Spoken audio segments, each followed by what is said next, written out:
გადიგა მოდიგა ბედეკუთანო მე შენი ცქერით ნაღველი მშორდება მანი ღირღი დავგულღია დუთხარო იქნება სულ ეს ხვალ ჩემი ოცნება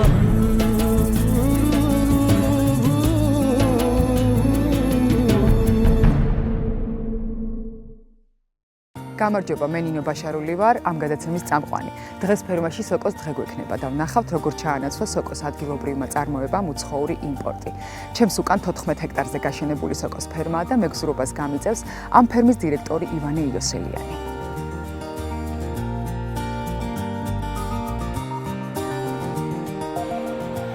აქედან იწყება ჩვენი წარმოება. შეგვიძლია დავიწყოთ დათვალიერება, როგორც მანამდე უნდა დავიწყოთ გარკვეული უსაფრთხოების. დიდი სიამოვნებით, თქვენ საწარმოს თქვენი წესები აქვს და დავიცვალ დიდი სიამოვნებით. მადლობა.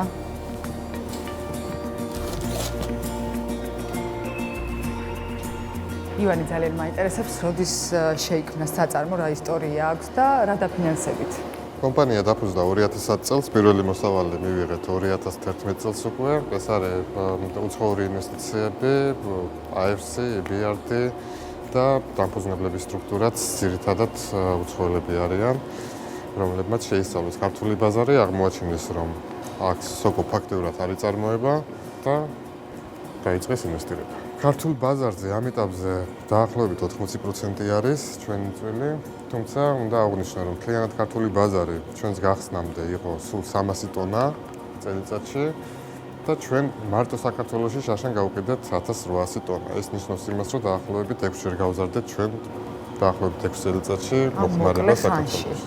თუმცა ვთვლი, რომ პოტენციალი კიდევ არის. რამდენი სათბურია და საიდან შემოგაქვთ საჭირო ნედლეული?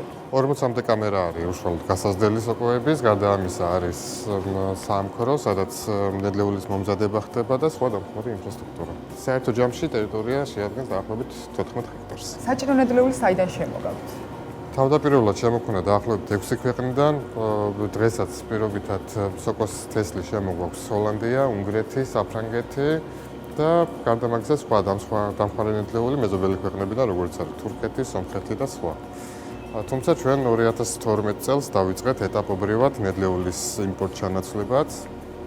2013 წელს უკვე გადავედით ჩვენ საკუთარ ტორფზე, ავიღეთ შესაბამისი ლიცენზია და ეხლა ვაშენებთ უკვე უზარმაზარ საკომპოსტო მეურნეობას, რომელთაც ვფიქრობთ, რომ თითქმის სრულად ჩავანაცვლებთ იმპორტს, გარდა გარკვეული ზრუნვანებისა, როგორც იქნება დავუშვათ შესაფუთი მასალები და სხვა.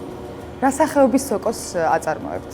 ძირითადი წარმოება არის ქამასი, თუმცა დამატებით ვაწარმოებთ კალმახა სოკოს და პერიოდულად პორტობელოს. ამ ეტაპზე ჩვენ გვაქვს საშუალება ვნახოთ ქამასოკო ჯერ და შემდეგ გადავიდეთ კალმახა სოკოს, ეგრეთ წოდებული ხის სოკოს წარმოებაში.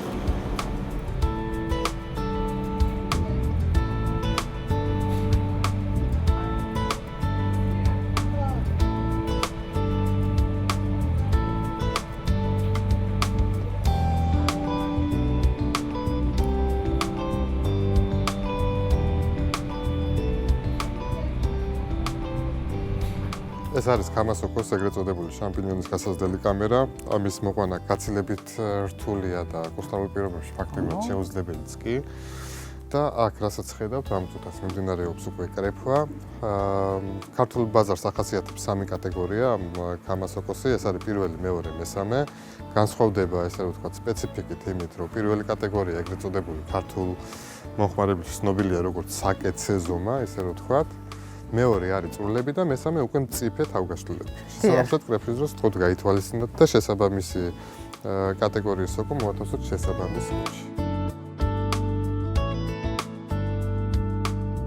მოდით ვისაუბროთ სოკოს ხარისხზე და უვნებლობაზე. უვნებლობის რა პარამეტრები გაქვთ დაცული? ჩვენ აქტიურად მუშაობთ ახლა სხვა საერთაშორისო სტანდარტებზე, როგორიცაა იგივე ISO 22000 და Global Gap. იმედი გვაქვს, რომ სადღაც უკვე მარტის ბოლოს ჩამოვა შესაბამისი ჯგუფი და გავივლით შესაბამის სერტიფიცირებას, რაც იმის მანიშნებელი იქნება, რომ ჩვენ ქართულ სოკოს ვაწარმოებთ ყველა დასაბურის სტანდარტით. მიმდინარეობს კონტროლი ჰაერის, გვიდგა სპეციალური ბიოფილტრები, წყლის კონტროლი და ყველა სხვა კომპონენტი უშუალოდ აი ამ ნიადაგის ჩათვლით. რამდენი კაცი ყავთ დასაქმებული და როგორ შეარჩიეთ კადრები?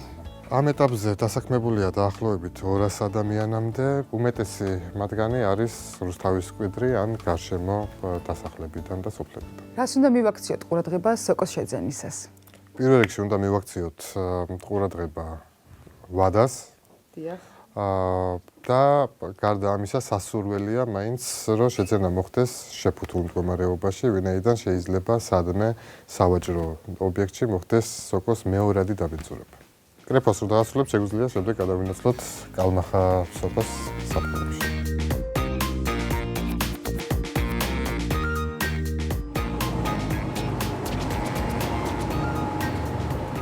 აქ იზრდება ხის სოკო, ეგრეთ წოდებული კალმახა სოკო, სხვანაირად ეძახიან კიდე სპილოს ყურას.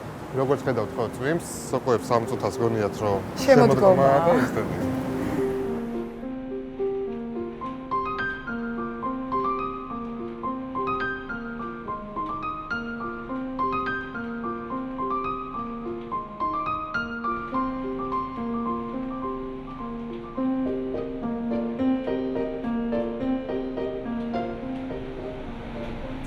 ამის წარმოება ჩვენ დავიწყეთ 2 წლის წინ სულ. თავდაპირველად მივიღეთ თუ არ ვხვდები სადღაც 2 ტონის ფარგლებში მოსავალი და გაყიდვების სამსახური ნერვიულობდა სად გაყიდიდნენ და როგორ. ამჟამად ჩვენ საშუალოდ თვეში ვაწარმოებთ 30-დან 40 ტონამდე. რა ტექნოლოგიებს იყენებთ? აქ არის რამოდენიმე კომპონენტის კონტროლი, პირველ რიგში როგორც ხედავთ ტენიანობა, ამ წუთას იქნება დაახლოებით 90-95%. ხოლმე გჭირდება. ჰაერის ტემპერატურა, CO2-ის კონტროლი, ჟანგბადის შემოდინება, ნაკადი და ეს არის აი ძალიან მარტივად რო გიხსნათ, ალბათ 10% იმ დანარჩენი კომპონენტების რისი კონტროლიც აუცილებელია. ესე იგი თქვენ აქ ამიც ქმნით. დიახ. შვენიერია.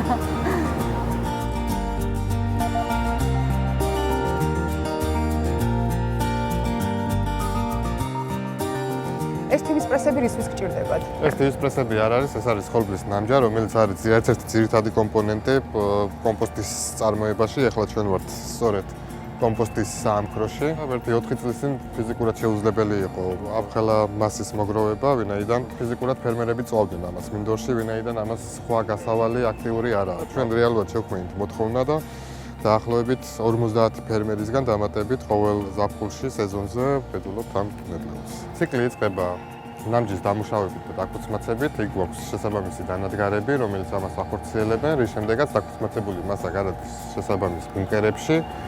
ამ ბუნკერებში გადის პასტერიზაციას, ეგრეთ წოდებულს, სადაც ყველა მავნე ბაქტერია, რომელიც არის სოკოს კონკურენტი, ესე რომ ვთქვათ, იქ ისპობა და ამის შემდეგ გადადის უფრო მაღალტექნოლოგიური გადამუშავების პროცესზე, სადაც ერთი კვირის განმავლობაში მუშავდება შესაბამის ტუნელებზე და შემდეგ მიდის უკვე თესვის პროცესი. ტრანსპორტირება როგორ ხდება სავაჭრო ქსელებამდე? ჩვენ გვაქვს საკუთარი დისტრიბუცია, რომელიც ემსახურება საქართველოს მასშტაბით დაახლოებით 4000 ობიექტს. სრულად გვაქვს საკუთარი დისტრიბუციით მოცული ყველა მსხვილი ქალაქი და გარდა მაგისა მუშაობთ რეგიონებში სადილერო პრინციპით. რა ღირებულებები აქვს სოკოს? სოკოს აქვს 19 ამინომჟავა, რაც აუცილებელი ადამიანის ორგანიზმისთვის. აქვს დიდი რაოდენობით ცილები. იგივე შემცველობა აქვს დაახლოებით, რაც აქვს საქონლის ხორცს, თუმცა მისგან განსხვავებით დაახლოებით 90%-ს ადამიანის ორგანიზმი ითვისებს. აბსოლუტურად არ შეიცავს თავისთავად ქოლესტერინს და შესაბამისად არის ძალიან სასაბუთო. ექსპერიმენტებს თუ ატარებთ? რა თქმა უნდა. რა თქმა უნდა, აი ახლა შეგვიძლია დავათვალიეროთ ხის სოკოს საექსპერიმენტო წარმოება. იგივე პრინციპით დაიწყეს ახლა ესპანეთშიც მიწვეულები ვიყავით, მანამდე თვითონ იყვნენ ჩამოსულები, არა მარტო ესპანეთიდან, იტალიიდან, რუსეთიდან, უკრაინიდან, თურქეთიდან. ძალიან საინტერესო წარმოება არის, შეგვიძლია ვიხილოთ.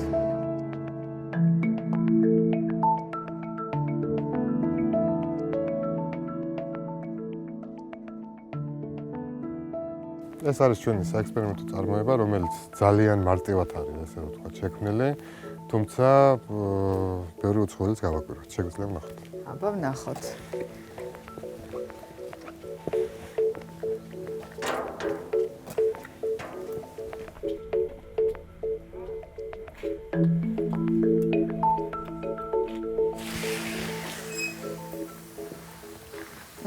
აქაც წვიმს, ესე იგი ქოლგა უნდა წამომეხო, მე აქ რომ მომდიოდი, არ ვიცოდი.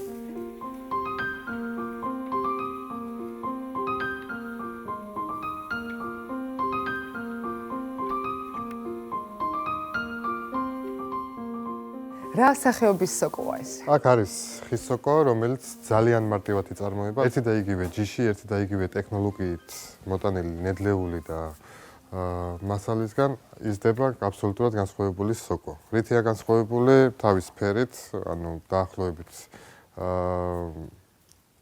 ტყეში რო იპოვოთ, მიაგნოთ ამ სოკოს. იგივე ფერის არის, იგივე თვისებების არის, გაცილებით დახვეწილი საგემოვნო თვისებები აქვს და ყოველგვარი ზედმეტი დანახარჯების გარეშე. შვენიერია და თვითონ უცხოელებს რა გაუკვირდათ?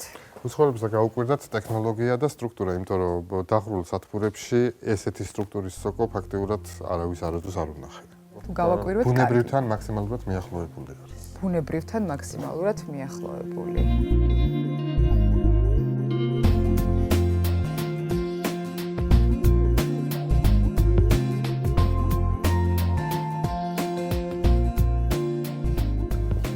ეს ცარიელი რატოა? ეს კამერა? ეს ახლა მზადდება იმისთვის, რომ შევიტანოთ ახალი ნედლეული, ამისთვის საჭიროა ჯერ გამოთავისუფლება, ამ შემთხვევაში გამოთავისუფლებულია, შემდეგ მაღალ ტემპერატურაზე ორთქლით ხდება სრული სტერილიზაცია, გამორეცხვა და უკვე სტერილურ ოთახში უნდა შევიდეს ახალი ნედლეული. რომ გამოვირიცხოთ რაიმე სახის დაავადება და რაიმე გავრცელება ბაქტერიების, რაც მავნეა სოკოსთვის და წარმოებისთვის.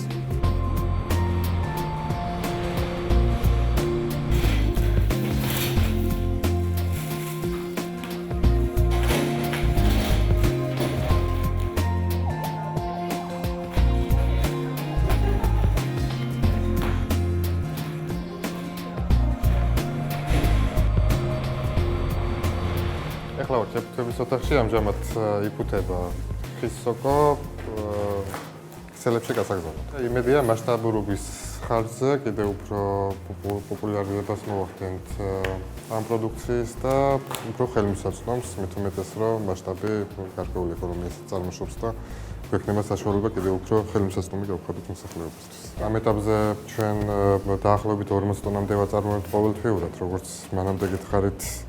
თავდაპირველი მასშტაბი იყო ალბათ 15-ჯერ უფრო მცირე და პოტენციალი არის უზარმაზარი. რა სამომავლო გეკნები გაქვთ? მოკლევადიან პერსპექტივაში უკვე წელს გვინდა სრულად თქვა თუ არის იმპორტირებული ნედლეულზე გარდა თესლის. ეს არის დაახლოებით $3 მილიონი იმპორტი მარტო კომპოსტის მიმართულებით და გრძელვადიან პერსპექტივაში, რა თქმა უნდა, უფრო მეტი სათბური, მეტი სოკო, უფრო მასშტაბურობა, სხვა უცხოური ბაზრებზე გასვლა და იქ თავის დამკვიდრება უკვე გრძელვადიანად. ძალიან დიდი მადლობა გაწეული მეგზურობისთვის, მეგზურობ წარმატებებს და შევეცდები ერთი მეც შევფუთო.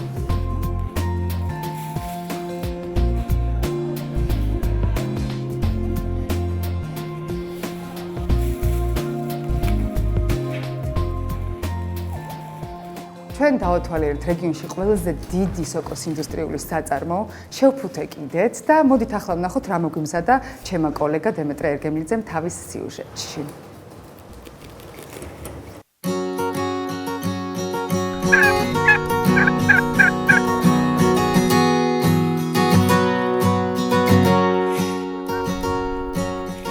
ჩვენ უკვე ვნახეთ საწარმო, რომელიც საკმაოდ მასშტაბურია. თუმცა ქართული სურსათის წარმოებაში ამინდს ძირითადად გლეხები ქმნიან, რომლებიც სოფელში ცხოვრობენ.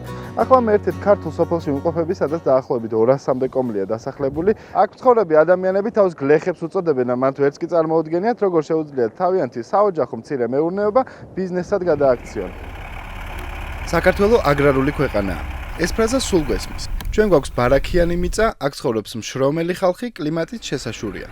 მაშინ რატომ ხდება, რომ ქვეყანაში გაყიდული პროდუქციის 80% იმპორტირებულია, ხოლო სოფლის მეურნეობის წილი მთლიან შიდა პროდუქტში 10%-ს არ აღემატება. ამავდროულად მოსახლეობის 40% სოფლად ცხოვრობს და ფერმერობას მისდევს. ბევრი მათგანი ამბობს, რომ ელოდება მთავრობას თუ როდის დაეხმარება. ბევრიც ფინანსების არარსებობას უსვამს ხაზს. და მაინც, სად არის პრობლემა?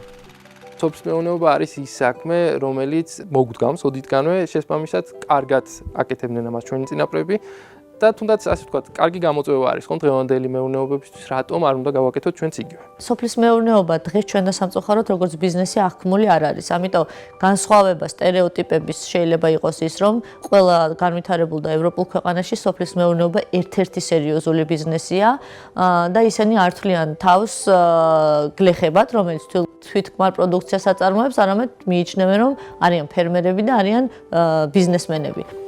დღეს ქართულ სოფელში ინფრასტრუქტურის გაუმართავებისა და ფინანსების ნაკლებობის პრობლემა არსებობს.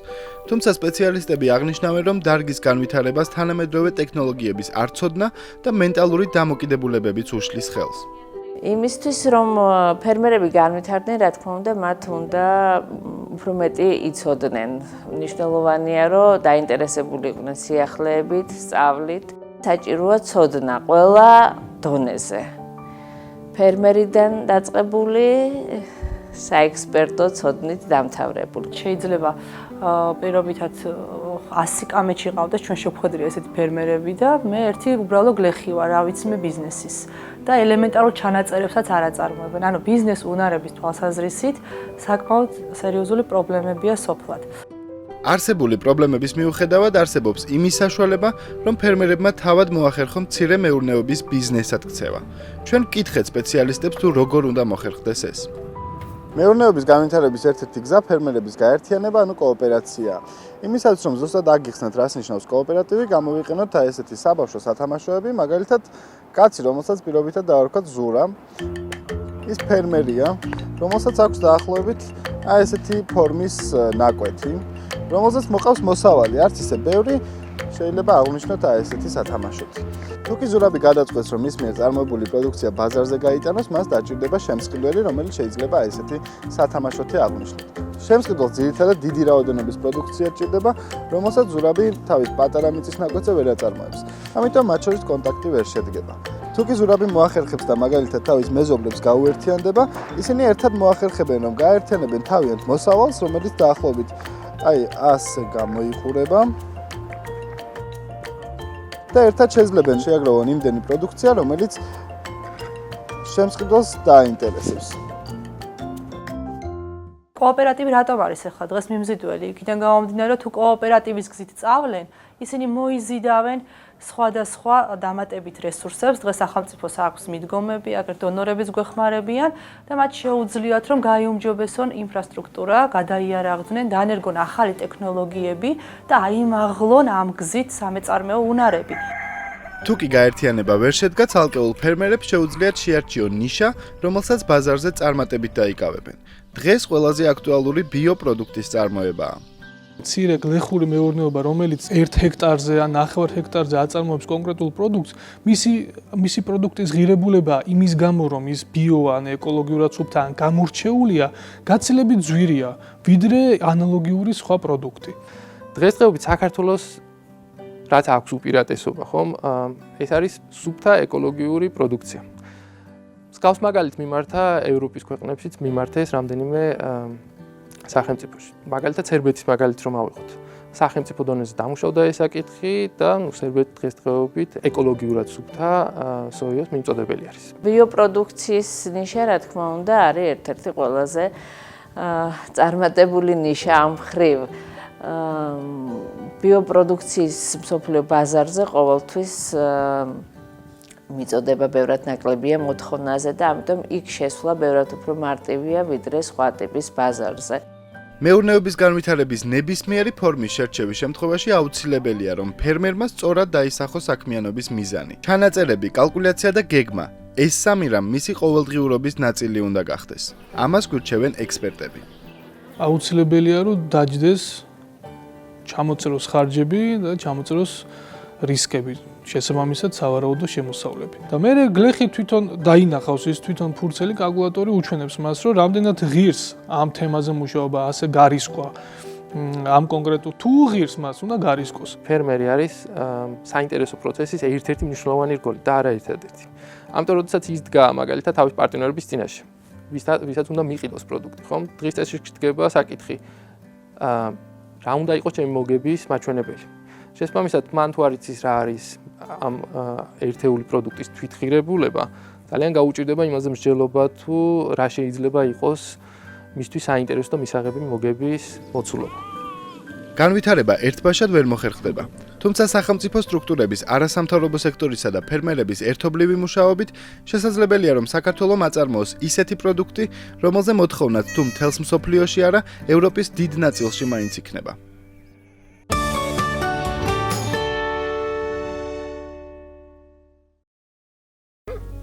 სამუხის ველზე 20,000-მდე სული ცხვარი უწყლოდაა დარჩენილი. არხი, რომელიც წყლით მდინარე იორიდან მარაგდება, უკვე ერთი თვეა აზერბაიჯანულ მხარეს გადაკეტილი აქვს. მეცხვარეები ყოველდღე ფეხით 10 კილომეტრს გადიან, რათა საქონელი წყლის გარეშე არ დარჩეს. ადგილობრივები განმარტავენ, რომ გასულ წელს დაცული ტერიტორიების სააგენტომ წყლის მომარაგების სისტემა სამუხის ველზე მოაწყო, თუმცა მანძილის გამო მწყემსები ამ სარწყავით ვერ სარგებლობენ. ამდენ წყალში წყალი არსად არ არის აქეთ. საიდან მოვიდვართ, აეშორული 1 კილომეტრში მოვიდვართ. ბინდან წყალ დასალევად. იმათ ტერიტორიაზე ხონდა სათავე და იმას კეტავდნენ. კეტავდნენ როგორ სპეციალურად კეტავდნენ, სჭირდებოდა და გადახავდა თავის ტერიტორიაზე. დახოცა მათ არ ემუქრება, რადგან მაინც ამარაგებენ მეცხვარე, მაგრამ ეს ტიტანური შრომა, რომელსაც ისინი ეწევიან, ისედაც მძიმდება აი ამ წყლის მომარაგების პროცესში. კიდევ რამდენი ხნით იქნება გადაკეტილი სამუხის ველზე წყალი, ჯერჯერობით უცნობია.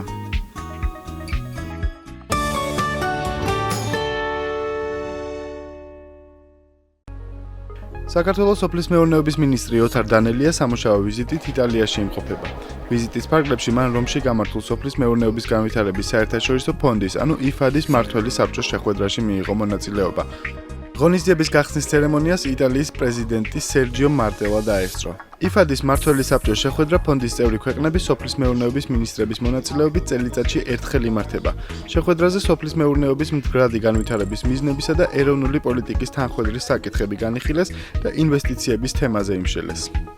დღეს გავაჟღერეთ ახალი ინიციატივა საქართველოს მიდგომებთან დაკავშირებით, მათ შორის ერთ-ერთი მნიშვნელოვანი და საინტერესო ინიციატივა გახლავთ აკვაკულტურის ხელშეწყობისა და განვითარების, მათ შორის რესურსების შესწავლის თანამშრომლობა მსოფლიოს IFAD-თან, ანუ სოფლის მეურნეობის მსოფლიო ფონდთან. შესაბამისად, ამ მიმართულებით ჩვენ გავაგრძელებთ ურთიერთობას.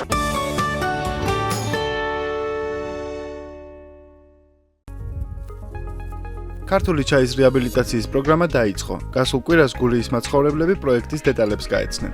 სახელმწიფო პროგრამის ქართული ჩაი განხორციელების უმთავრეს მიზანს საქართველოში არსებული ჩაის პლანტაციების პოტენციალის მაქსიმალური გამოყენება და წარმოების ხელშეწყობა წარმოადგენს. პროგრამის ფარგლებში როგორც კერძო საკუთრებაში, ისე სახელმწიფო საკუთრებაში არსებული გაველურებული ჩაის პლანტაციების რეაბილიტაციას განხორციელდება. პროექტის მიხედვით ქვეყნის მასშტაბით უნდა შეიქმნას ნედლეულის პირველადი გადამუშავებისათვის საჭირო თანამედროვე საწარმოებიც. ამასებსახურებოდა ჩვენი ვიზიტი, რომ კოოპერატივების წევრებისათვის ადგილზე უფრო დეტალურად და მაქსიმალურად ნათლად აგვეხსნა ის პირობები, რომლითაც ისინი შეძლებენ ამ პროგრამით სარგებლობას და ასევე ის სარგებელი, რომლებსაც ისინი მიიღებენ. ძალიან მნიშვნელოვანია სახელმწიფო მხარდაჭერა. ამ პროექტში იმდენად, რამდენადაც არ აქვს გლეხს და ცალკეულ ფერმერს იმის საშუალება, რომ ყველაფერი ეს აღდგეს.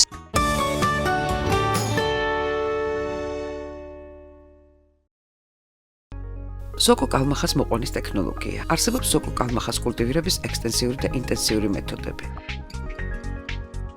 კალმახას კულტივირების ექსტენსიური მეთოდი. ამ მეთოდის უპირატესობა ის არის, რომ შეიძლება გამოყენებულ იქნას დაბალხარისხოვანი მერქანი. ფოთლოვანი ხის მორებს დიამეტრით არ ნაკლებ 25 სანტიმეტრი საჭირიან 30-40 სანტიმეტრის ზომაზე. შემდეგ მას ერთი კვირის განმავლობაში ალბობენ წყალში. როცა მერქნის ტენიანობა გადააჭარბებს 80-90 გრადუსს, ახდენენ მერქანში კალმახას მიცელიუმის შეტანას. ეს შეიძლება მოხდეს რამდენიმე მეთოდით. კუნძის მოხერხელ ზედაპირზე თხელ ფენად შლიან 100-150 გრამ მიცელიუმს. მასზე ასევე მოხერხელი ზედაპირით ადებენ მეორე კუნძს, რომლის ზევითა მოხერხელ ზედაპირზეც კვლავ თხელ ფენად შლიან 100-150 გრამ მიცელიუმს და ამგვარად შეიძლება გაკეთდეს რამდენიმე იარუსი. კუნძების გამოშრობის თავიდან აცილების მიზნით გამზადებულ იარუსებს ახოვენ პოლიეთილენის აპკში. წყალში დამბალ მორს უკეთებენ ბურღის საშუალებით რამდენიმე ნახვრეთს. შემდეგ მას შეყრიან მიცელიუმს და ნახვრეთს ლუქავენ ნახვრეთის დიამეტრზე ოდნავ მსხვილი ტოტით, საცობის მსგავსად. ნახვრეთი ასევე შეიძლება დაილუქოს ბაღის მალამოთი ან ეგრეთ წოდებული სკოტჩით.